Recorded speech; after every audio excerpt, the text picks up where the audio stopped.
Hello everyone! Today I'd like to spend a few moments discussing this article that I saw float through my Twitter feed yesterday.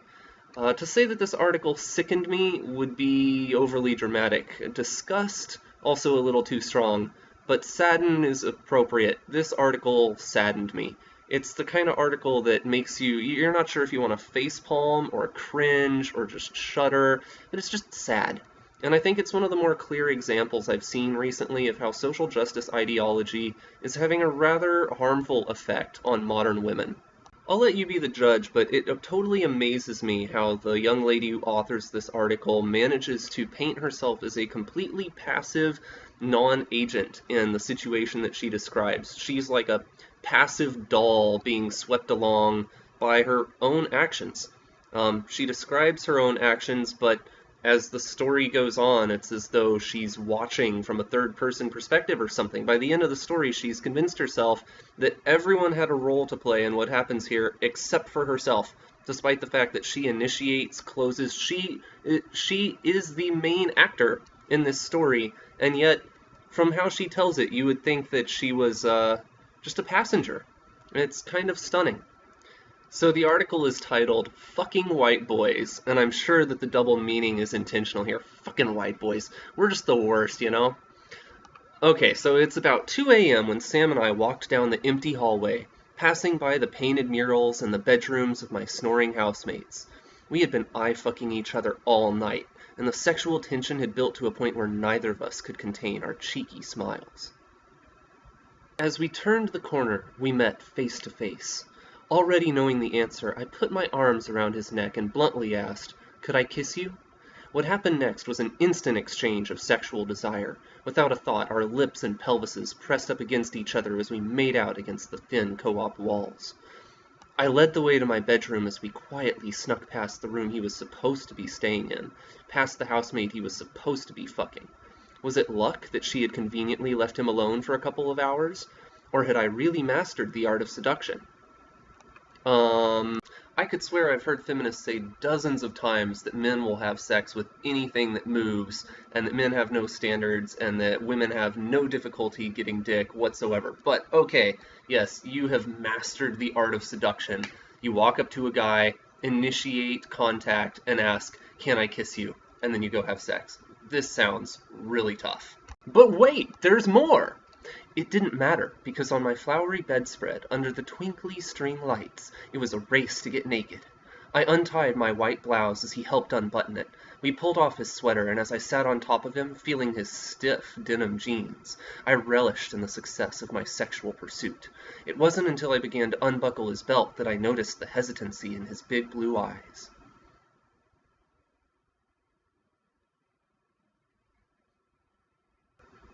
"I feel bad," he said. He revealed to me that he had been hooking up with my housemate, and while they hadn't talked about labels, he supposedly didn't want to hurt anyone's feelings. Exasperated by his timing, I removed myself from his lap, taking a moment to formulate my response. Several weeks before, I confronted my housemate after I found out that we had both slept with Sam. In our rather casual conversation, we marveled at how his fuckboy reputation didn't seem to match his quiet, passive demeanor. Although we were both warned by our friends that he had a history of being shitty to girls, we were, after all, cooperative and sex-positive housemates.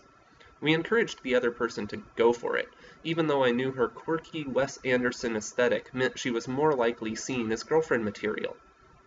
Obviously, I knew about everything, so I was a little confused as to why he was telling me all of this. Was it my responsibility to stop him from hurting my housemate? I decided that it wasn't, and I simply told him, I really don't fucking care.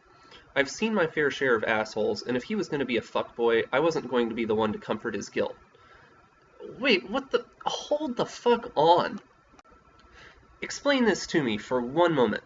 You initiate the sexual encounter with the guy, knowing that he has already slept with your housemate.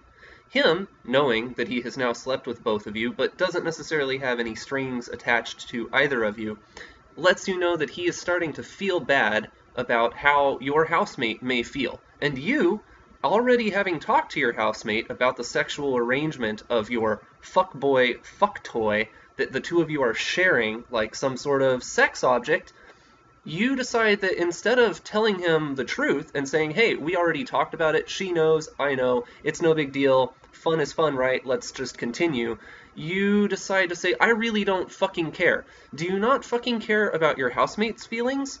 Or do you not really fucking care about his feelings? I'm thinking it's the second one.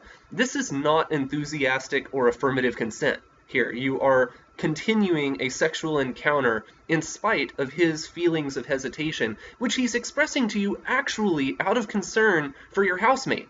And rather than just be honest, you're deciding instead to be, I don't know, callous, manipulative, dumb. Okay, whatever. Maybe this turned him on, because despite his earlier hesitation, we promptly continued hooking up. My fixation with pleasing him turned into this endless cycle where Sam would stop and tell me that he felt bad, even though we would continue to touch each other anyway. Hold on again. It's your fixation with pleasing him? Because, like, just a second ago, I could swear you were saying you really don't fucking care about how he... Okay. I eventually grew bored of dry humping, and as I became increasingly aware of his faulty understanding of loyalty and his blue balls, the whole situation became kind of humorous to me.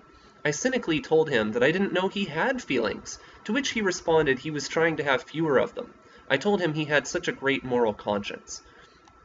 Isn't it kind of like toxic masculinity to encourage men to not express their feelings? Like when he tries to tell you that he's starting to feel uncomfortable about the sexual dynamic between him and you and your housemate, and you're like, I don't really fucking care about your feelings. In fact, I didn't even know that boys had feelings, and if I did, I wouldn't care anyways. Isn't that kind of like... Okay, whatever. I didn't waste my time trying to be nice anymore because I was aware of what I had become. I'm not so sure that you are, actually. The irrelevant Asian girl in a budding Scott Pilgrim-esque romance. From the countless times that I've been rejected for a white girl, I've been taught that my desirability was only a fleeting moment, whereas a white girl was the one worth getting to know, the one worth bringing home to parents, and the one worth being treated as a human. I was the sexual object, whereas my housemate was the one who had feelings worth considering. You know, it's weird, but the only person who's being discussed exclusively for their sexual potential here is the guy. And this is why I say that the article just gets so sad, because not only does she paint herself as being a victim of Sam here, but she manages to twist this into a situation where she's victimized by her housemate. Even though her housemate and her already had a conversation about how they could manage this sexual triangle going on between them, and everyone has communicated clearly and honestly in this situation, except for the author, who is withholding information from her potential sexual partner, and then making herself out to be a victim of, what, white privilege after the fact? And this is my real issue with intersectionality, is it isn't helping this girl find her voice. Her finding her voice would have been her telling him the truth from the get-go, and them continuing to have their hookup, and then, I don't know, there's potential for them to have a super hot threesome later or something. Probably the guy wouldn't care if he knew that both of them were aware of the fact that they were all screwing each other. There wouldn't have been a problem. But she withholds this information from him, which causes him to feel increasingly uncomfortable because he's trying to do the right thing, and rather than respond to that in any sort of healthy manner, she blames him. And there's so much blame to be passed around that blaming him isn't even enough. She's got to blame her housemate, too. This is not empowering women of color. This is teaching them to self-victimize and become bitter, just despicable. It's not that the white girl is somehow more valuable to bring home to the parents. It's your attitude that makes you less desirable to take home to a guy's parents. I guarantee it. Eventually, I showed Sam out the door, and he asked for my number, suggesting that we could hang out next semester when our lives were a little bit different. Fuck that. I'm wise enough, or have been fooled enough times, to recognize that this maybe-one-day trope was a fuckboy specialty, to objectify women like their library books, pulling them on and off the shelf whenever it's convenient, and for women to be okay with that, is a clear example of male privilege. It's depressing to realize how much women of color compromise in their relationships with white men. You mean, like, respecting their feelings? Or actually, you didn't do that, so... I recall the number of times that my non-white girlfriends and I have praised a white guy for having listened to us, for having genuine interest in us, for seeing us as real people instead of objects. It's fucked up that these are exceptions and not expectations. When society has made the white person the ultimate pursuit, it teaches non-white women to be okay with feeling inferior. Yeah, you definitely are okay with feeling inferior. To be okay with being submissive. And to be okay with being treated like shit. Really? You're the one who is treated like shit here? Are you kidding me? Until white boys prove to me that they're worth more than a faded fuck, I refuse to take these fuckboys seriously anymore. Dear white male fuckboys of the universe, rejoice. You are one self-victimizing, manipulative, callous bitch safer than you were before. Thank you.